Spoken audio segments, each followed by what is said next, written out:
Hi. For this week's reflection, I would like to share 5 tips on what can you do to handle rejections at the workplace. So, I think for job seekers, you would know exactly what I'm referring to. You know, the dreaded email that begins with, "We regret to inform you that dot." Well, I know the natural response would be to write back and provide an emotionally filled email response to the sender. Now, before you press that send button, I would like you to hold off and think of tip number one, which is we all know that first impressions matter, but please know that last impressions matter even more. And that means it matters how you take your next action to respond to that rejected email, or rather the email that has the rejection message.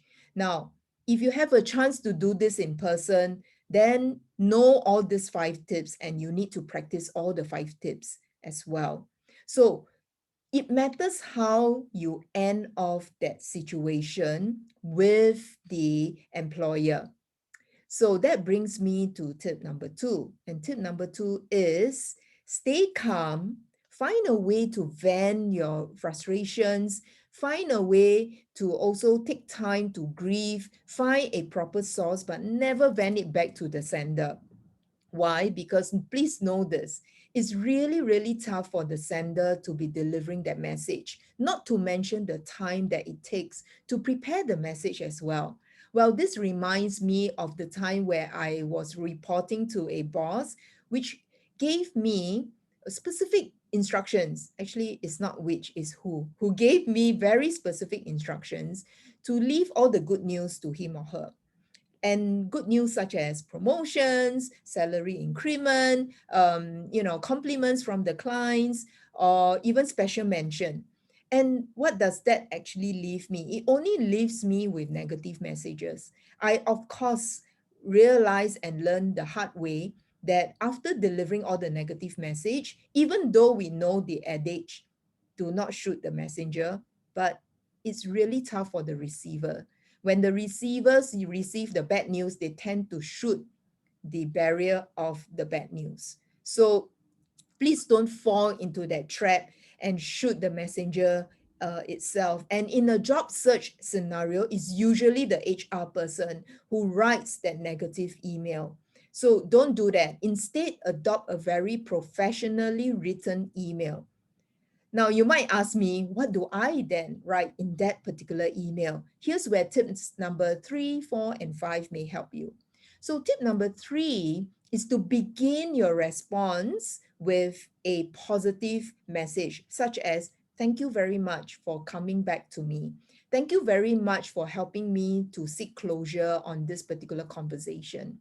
And when you mean closure, you don't exactly mean closure per se. It is just for this particular opportunity. So that by having a very positive message will only encourage the reader to read on further to tip number 4 and 5. So what's in tip number 4 and 5 is this: never stop there. Instead, what you can do is to ask for favors. Now, did you know that the best time to ask for favors is when you're being rejected?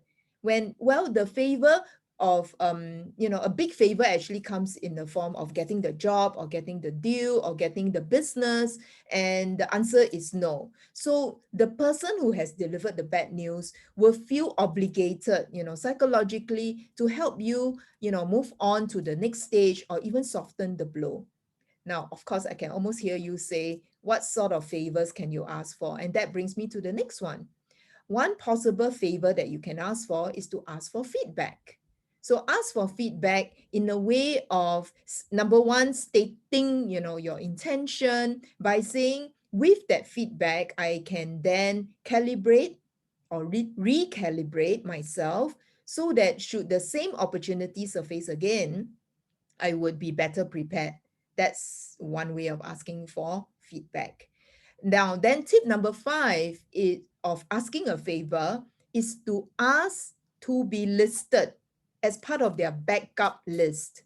So it's better to be part of their list so that, for whatever reason, the present incumbent, move on to bigger and better things, or, like I said again, whatever the reason is, the position is vacated. At least, the person who have sent you the rejected message can have you in mind, because it matters to be part of their mind share. Now, of course, the final part of the email is to reiterate your SIP. And by SIP, I mean your strengths, your interests, and your potential. And that way, on that very, very nice positive note, you help the reader to want to read on to the very, very end. Now, for more information on what you can do, please listen to our episode number 19, episode number 20 of the playlist Motivation Monday, which can be located on our YouTube channel, The Art of Career. And remember, The Art of Career. Please click the subscribe button as well, because there are many episodes in there that talks about the 10 stages of career transition or job search. Okay, so on that note, I wish you a very good Friday and also an enjoyable Mother's Day weekend ahead. Cheers.